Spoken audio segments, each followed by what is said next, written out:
harus kita pelajari. Tanpa bimbingan ulama yang memiliki sanad ilmu yang bersambung kepada Rasul sallallahu alaihi wasallam, maka kita tidak akan faham betul dengan ajaran Rasul. Terlebih 14 abad lebih lamanya jarak antara kita dengan Rasulullah sallallahu alaihi wasallam. Maka siapa yang memahami betul tentang Al-Quran kalamullah? Ya Rasulullah. Apa mungkin kita bisa langsung mempelajari agama ini langsung dari Al-Quran dan Sunnah Rasul tanpa kita memerlukan seorang guru, tanpa murabbi, tanpa mursyid? Tidak mungkin. Bagaimana mungkin bisa kembali kepada Al-Quran dan Sunnah tanpa guru? Sedangkan mempelajari Al-Quran itu perlu guru. Kita mengenal setiap huruf dengan makhrajnya, dengan sifatul hurufnya. Tentu ada talaqi, bimbingan seorang guru. Maka yang mengerti tentang kalamullah yang disampaikan oleh Rasulullah adalah sahabat. Yang mengerti tafsiran Al-Quran yang Rasulullah ajarkan kepada sahabat, ya tabi'in. Yang mengerti isi kandungan Al-Quran yang disampaikan Rasulullah kepada sahabat, kepada tabi'in, adalah atba'ut tabi'in. Terus berkesinambungan. Maka bagaimana mungkin kita mengenal Allah, sang pemilik kalam tersebut, tanpa bimbingan seorang guru? Tidak akan mungkin kita faham. Kalaupun kita memaksakan diri untuk menggali secara otodidak, maka yang ada kesesatan yang ada. Salah paham. Salah paham pasti. Maka banyak orang yang menggunakan dalil Al-Quran, tapi malah menyesatkan orang lain dari tujuan Al-Quran. Seperti mereka menggunakan ayat wa allaisa lil insani illa ma sa'a, dan manusia tidak mendapatkan apapun kecuali yang telah diperjuangkannya, diupayakannya. Surah An-Najm ayat 39. Dengan dalil ini, dengan ayat ini mereka menyesatkan orang lain dengan i'tiqad bahwa tidak akan sampai manfaat dari segala amal-amal soleh yang dihadiahkan kepada orang lain. Padahal ayat ini tidak berdiri sendiri. Ada huruf wawu di depannya. Merupakan huruf ataf, tergantung ma'tuf alaih. Maka bacalah dari ayat 36. Am lam yunabba bima fi suhufi Musa wa Ibrahim alladhi waffa alla taziru waziratu wizra ukhra wa allaysa lil insani illa ma sa'a wallahu wa rasul alam bimurri wa ma'na. Maka kita akan paham.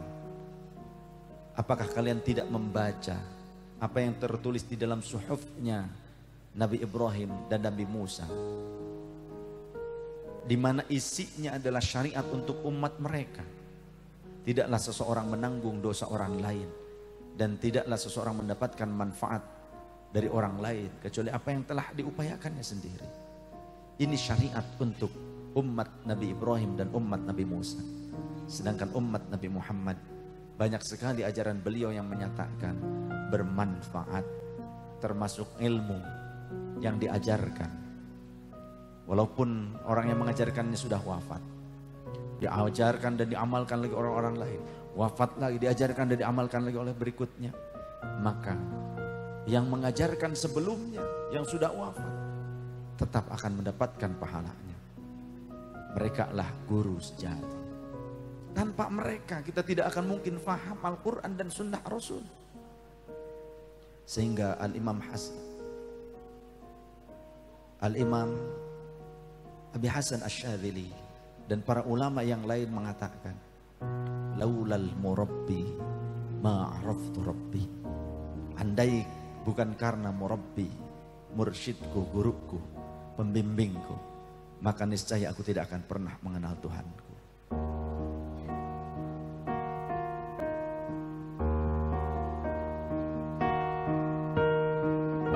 Guru belahan jiwa, kekasih yang sempurna, akhlakmu mempesona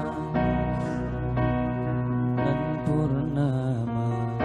Guru belahan jiwa, kekasih yang sempurna, akhlakmu mempesona.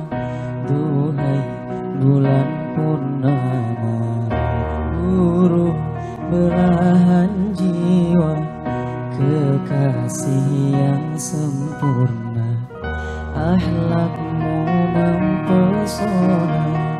Duhai bulan purnama. Oleh karenanya, saya harap ayah dan bunda sekalian faham. Ayah dan bunda memiliki anak-anak yang dititipkan di majelis ini, dididik Al-Quran. Kemudian anak-anaknya fasihah dan pandai tilawatul Quran hingga bisa mengamalkannya. Rewardnya ibu dan bapak akan dipakaikan mahkota dari cahaya nanti di surganya Allah Ta'ala.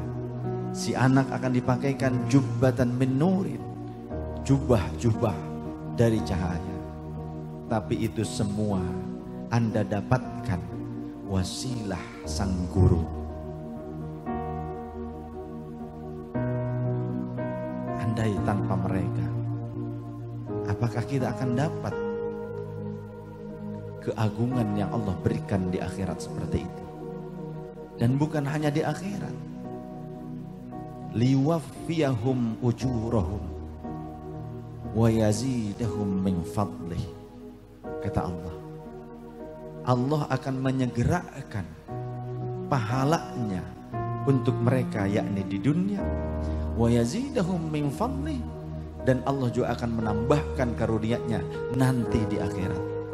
Jadi kebanggaan bagi kita orang tua yang menitipkan anak-anaknya di sini, sehingga pandai dengan Al-Quran, faham dengan Al-Quran, dan bapak dan ibu mendapatkan anugerah, bahkan mungkin nanti dikumpulkan bersama anak-anak kita dan gurunya di surganya Allah Subhanahu wa Ta'ala.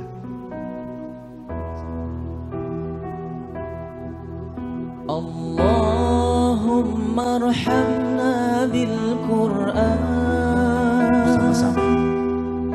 waj'alhu lana imama wa nura wa hudan wa rahmah. Allahumma dzakirna minhu ma nasina wa 'allimna minhu ma jahilna warzuqna tilawatahu ana al-laili wa atrafan nahar waj'alhu lana hujjatan ya rabbal alamin.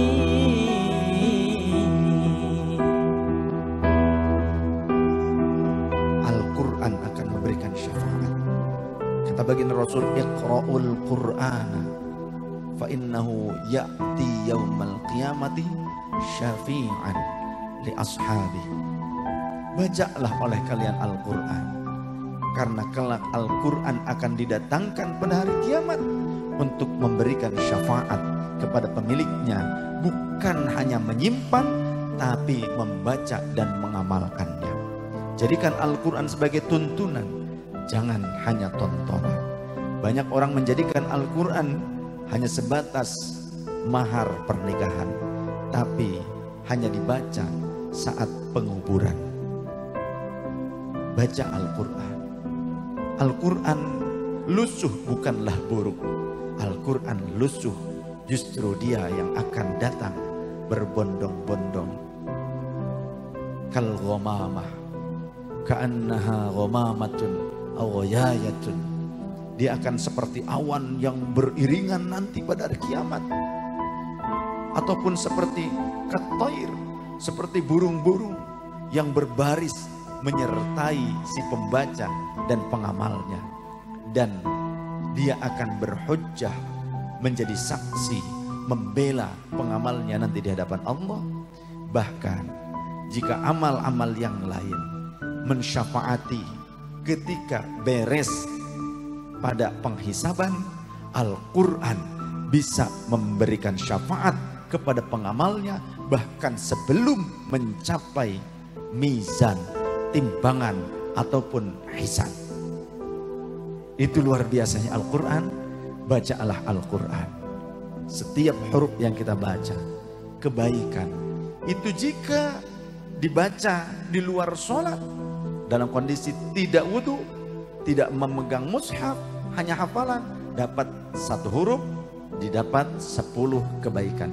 Tapi kata Sayyidina Ali, jika di dalam sholat, dalam kondisi berdiri, maka mendapatkan 100 kebaikan dari setiap huruf. Kalau sholatnya sambil duduk, maka akan mendapatkan nisfahu, separuhnya dari 100, yakni 50. Contoh seperti sholat sunnah, walaupun kita dalam keadaan sihah, boleh sambil duduk. Tapi kata Rasul, man shalla qa'idan falahu nisful ujri. Siapa yang sholatnya sambil duduk padahal dia mampu berdiri, maka dia mendapatkan separuh pahala. Tapi kalau sholat fardu, kita mampu berdiri, wajib hukumnya berdiri. Semoga Allah Subhanahu wa ta'ala menjadikan kita, keluarga kita, anak-anak kita, tetangga-tetangga kita, kerabat kita, semuanya, guru-guru kita menjadi ahlul Quran. Karena kata Rasul, ahlul Quran ahlullah, ahli pengamal Al-Quran, dialah orang-orang yang dekat dengan Allah, wa khassatuhu, dan orang-orang terpandang, orang-orang yang khusus menurut Allah Subhanahu wa ta'ala. Demikian yang dapat saya sampaikan, mudah-mudahan bermanfaat. Nanti doa oleh guru-guru yang lain yang di sini, saya niat ngalat berkah. Jadi memang biasa saya ikut mengamini, karena Rasulullah saja mengamini doa sahabat. Di dalam sahih, kitab yang sahih, dalam riwayat yang sahih, maksud saya dalam Al-Mustadrak al-Sahihain, Mu'jamul Kabir, Imam At-Tabrani, kemudian riwayat Imam Asy-Syu'airi, dalam As-Sunnah ada riwayat Rasulullah mengamini doa yang dipimpin sahabat Zaid bin Thabit, berikutnya dipimpin oleh sahabat Abu Hurairah radhiyallahu an. Rasul mengamini. Apalah kita yang selain Rasul, maka kita juga selayaknya mengamini doa orang lain. Bahkan di dalam kitab Mukhtarul Ahadits An-Nabawiyah, karya seorang dosen ilmu hadis di Al-Azhar Kairo Mesir, Sayyid Muhammad Al-Hashimi, menukil hadis Rasul, aktsiru istakthir minan nasi min du'ail khair laka. Perbanyak olehmu mencari lisan-lisan yang mendoakan kebaikan untukmu. Fa innahu la yu'lamu min haula'i dzalika yurhamu wa yustajabu. Karena tidak diketahui dari lisan siapa doa itu dirahmati dan diijabah. Saya datang kemari juga niat tabarruk kepada para guru yang hadir pada saat ini. Saya akan mengamini. Demikian yang dapat saya sampaikan, mudah-mudahan silaturahim ini bermanfaat. Apa yang kita kaji bersama bisa kita amalkan, dan kita tidak salah memilih guru. Subhanakallahumma wa bihamdika asyhadu an la ilaha illa anta nastaghfiruka wa natubu ilaik.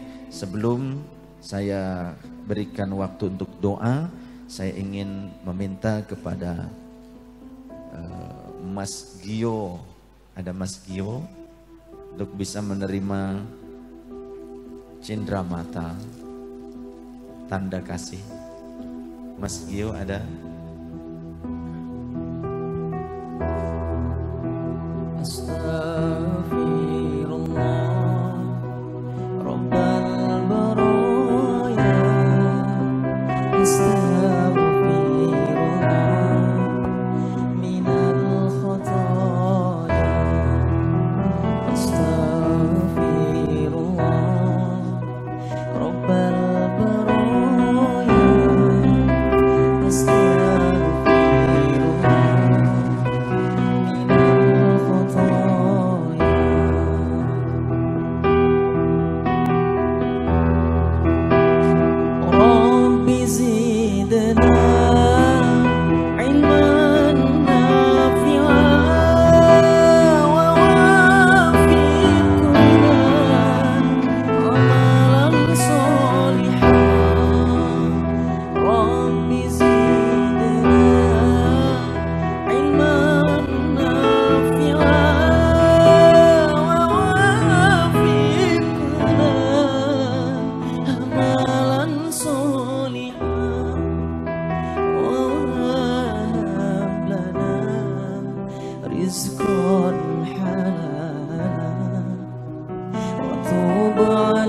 نصوحا.